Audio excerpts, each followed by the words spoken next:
Assalamualaikum warahmatullahi wabarakatuh. Perkenalkan, nama saya Winda Hengki, NIM 2204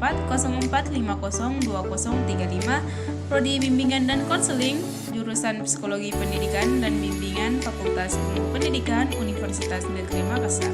Nah, di video kali ini saya akan membahas tentang beberapa materi mata kuliah profesi kependidikan. Materi pertama yaitu pengertian profesi kependidikan, syarat-syarat profesi kependidikan, dan landasan profesi kependidikan. Baiklah, yang pertama adalah pengertian profesi kependidikan.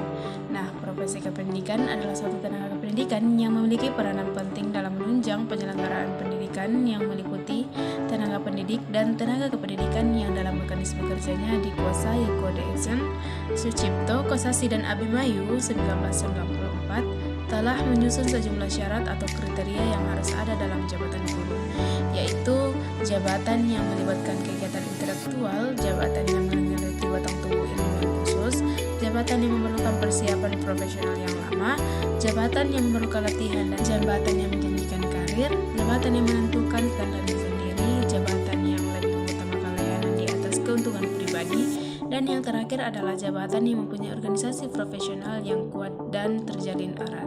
Selanjutnya adalah landasan profesi kependidikan. Yang pertama adalah Pancasila. Nah, pasal 2 Undang-Undang Nomor 2 Tahun 1989 menetapkan bahwa pendidikan nasional berdasarkan Pancasila dan Undang-Undang Dasar 1945. Nah, rincian selanjutnya tentang hal itu tercantum dalam penjelasan Undang-Undang Republik Indonesia Nomor 2 Tahun 1989 yang menegaskan bahwa pembangunan nasional termasuk di bidang pendidikan. Selanjutnya, materi yang kedua adalah standar kompetensi profesi kependidikan. Peraturan Menteri Pendidikan Nasional Republik Indonesia Nomor 16 Tahun 2007 tentang standar kualifikasi akademik dan kompetensi guru. Adapun macam-macam kompetensi yang harus dimiliki oleh tenaga guru, antara lain adalah kompetensi pedagodik, kompetensi kepribadian, kompetensi sosial, dan yang terakhir adalah kompetensi profesional. Nah, keempat kompetensi tersebut terintegrasi dalam kinerja guru. Selanjutnya kita beralih ke materi yang ketiga, yaitu strategi pengembangan profesi kependidikan. Strategi pengembangan profesi kependidikan yang pertama adalah pendidikan dan pelatihan. Di antaranya pelatihan dalam bentuk IHT, program magang, kemitraan sosial, belajar jarak jauh, pelatihan berjenjang dan khusus, kursus singkat di perguruan, pembinaan internal oleh sekolah, dan yang terakhir adalah pendidikan lanjutan. Kemudian yang kedua adalah non-pendidikan dan pelatihan. Di antaranya diskusi masalah pendidikan, seminar, workshop, penelitian, penulisan buku atau bahan ajar, pembuatan media pembelajaran, dan yang terakhir adalah pembuatan karya teknologi atau karya seni. Kemudian materi yang keempat adalah rasional tantangan profesionalitas. Adapun permasalahan pokok atau tantangan yang berkaitan dengan kompetensi dan profesionalisme guru di Indonesia yang meliputi rendahnya kompetensi guru, rendahnya motivasi berusaha untuk mengembangkan mutu diri guru, persebaran guru yang tidak merata, rendahnya kesadaran dan semangat untuk berbagi pengetahuan dan pengalaman, mutasi dan penempatan guru yang dikaitkan dengan masalah politik, dan yang terakhir adalah rendahnya kemampuan guru untuk menulis dan melaksanakan PTK, dan yang terakhir adalah banyaknya guru yang bermental cari gampang. Kemudian materi yang kelima adalah jenis-jenis profesi kependidikan. Ada dua jenis profesi kependidikan. Yang pertama adalah tenaga kependidikan dan yang kedua adalah pendidik. Tenaga kependidikan diantaranya kepala satuan pendidikan, kepala sekolah, rektor, wakil atau kepala urusan, tata usaha, laboran, pustakawan, pelatih ekstrakurikuler, dan yang terakhir adalah penjaga sekolah. Kemudian pendidik diantaranya guru, dosen, konselor, pembelajar, media iswara, tutor, instruktur, dan yang terakhir adalah fasilitator. Kemudian kita masuk ke materi yang keenam, yaitu etika profesi kependidikan. Adapun etika profesi kependidikan diantaranya guru berbakti memberikan bimbingan bagi peserta didik, guru mempunyai dan menjalankan kejujuran profesional, guru berupaya mempunyai informasi tentang peserta didik, guru membangun atmosfer sekolah yang baik, guru menjaga hubungan baik dengan orang tua dan masyarakat sekitar, guru secara personal maupun saat bersama-sama mampu mengembangkan mutu, martabat profesi dan menunjukkan kualitas lebih baik. Kemudian guru menjaga hubungan profesi, semangat kekeluargaan dan kesetiakawanan nasional.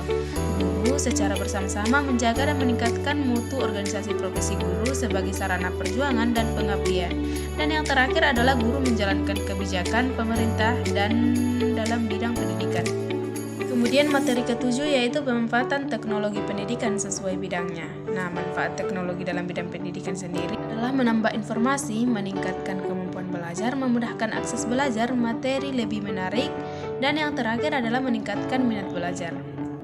Kemudian materi ke-10 adalah manajemen sekolah. Nah, adapun pengertian manajemen sekolah menurut Stoner, manajemen secara umum yang dikutip oleh Hani Handoko 1995, manajemen adalah proses perencanaan, perorganisasian, pengarahan, dan pengawasan usaha-usaha para anggota organisasi dan penggunaan sumber daya organisasi lainnya agar mencapai tujuan organisasi yang telah ditetapkan. Sedangkan dalam konteks sekolah, manajemen sekolah menurut buku adalah sekolah sebenarnya merupakan aplikasi ilmu manajemen dalam bidang persekolahan. Nah, adapun tujuan dari manajemen sekolah.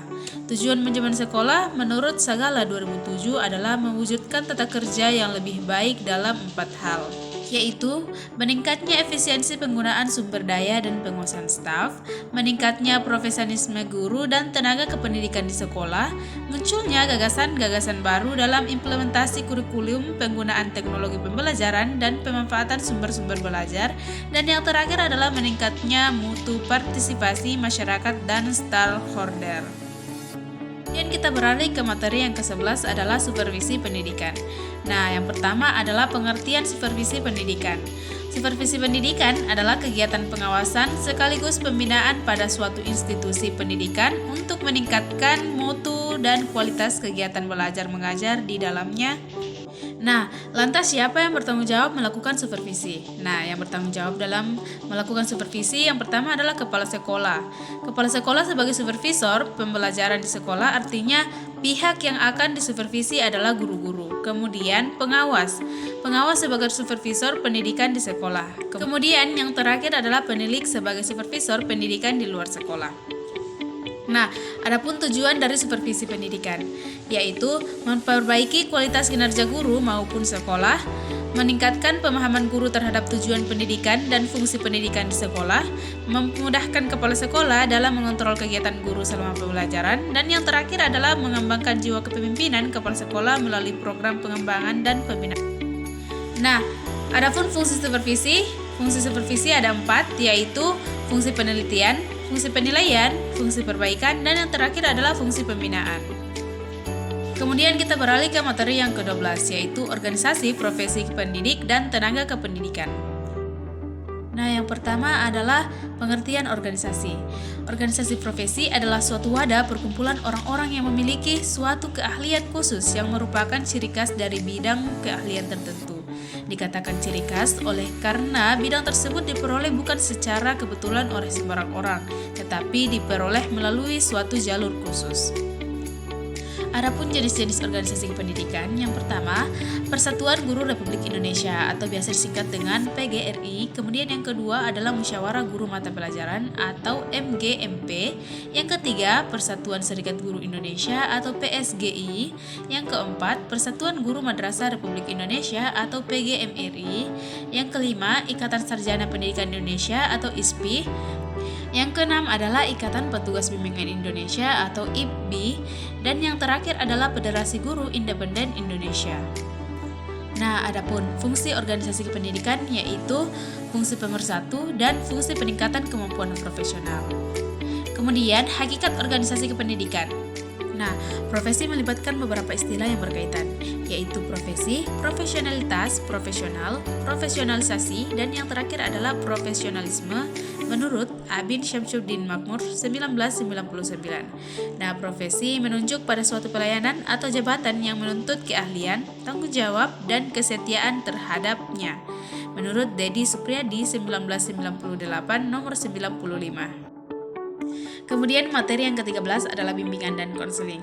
Nah, pengertian bimbingan dan konseling adalah rangkaian proses kegiatan yang fokus utamanya adalah memberikan bantuan yang diberikan oleh seorang ahli dalam bidang konseling melalui tatap muka, baik secara individu atau kelompok, dengan memberikan pengetahuan dalam mengatasi suatu permasalahan yang tengah dialami oleh konseling secara berkala dan sistematis. Nah, adapun tujuan dari bimbingan dan konseling yang pertama, membantu dalam perencanaan perkembangan karir, penyelesaian studi, serta jenjang pendidikan. Kemudian yang kedua, membantu peserta didik agar bisa cepat beradaptasi dengan lingkungan sosial mereka. Ketiga, mengetahui dan membantu menyelesaikan hambatan yang peserta didik hadapi. Yang keempat, membantu dalam mengembangkan minat, bakat, dan potensi yang dimiliki. Yang kelima, membantu peserta didik dalam mengembangkan kesadaran diri. Yang keenam, agar peserta didik mampu dalam mengembangkan kemampuan. Dan yang terakhir, membantu peserta didik agar mampu menumbuhkan sikap positif. Kemudian materi ke-14 adalah layanan khusus. Nah, adapun jenis-jenis layanan khusus. Yang pertama, layanan bimbingan dan konseling. Yang kedua, layanan perpustakaan. Yang ketiga, layanan kantin atau kafetarian. Yang keempat, layanan kesehatan. Yang kelima, layanan transportasi sekolah. Yang keenam, layanan asrama. Yang ketujuh, layanan koperasi. Dan yang terakhir adalah layanan laboratorium. Kemudian materi yang ke-15 adalah pendidikan non-formal. Nah, yang pertama adalah pengertian pendidikan non-formal. Pendidikan non-formal adalah jalur pendidikan di luar pendidikan formal yang dapat dilaksanakan secara terstruktur dan berjenjang. Hasil pendidikan non-formal dapat dihargai setara dengan hasil program pendidikan formal setelah melalui proses penilaian penyetaraan oleh lembaga yang dituju oleh pemerintahan atau pemerintahan daerah dengan mengacu pada standar nasional pendidikan. Kemudian sasaran pendidikan nonformal. Nah, pendidikan nonformal diselenggarakan bagi warga masyarakat yang memerlukan layanan pendidikan yang berfungsi sebagai pengganti, penambah, atau pelengkap pendidikan formal dalam rangka mendukung pendidikan sepanjang hayat. Sekian pembahasan materi dari saya, kurang lebihnya mohon dimaafkan. Assalamualaikum warahmatullahi wabarakatuh.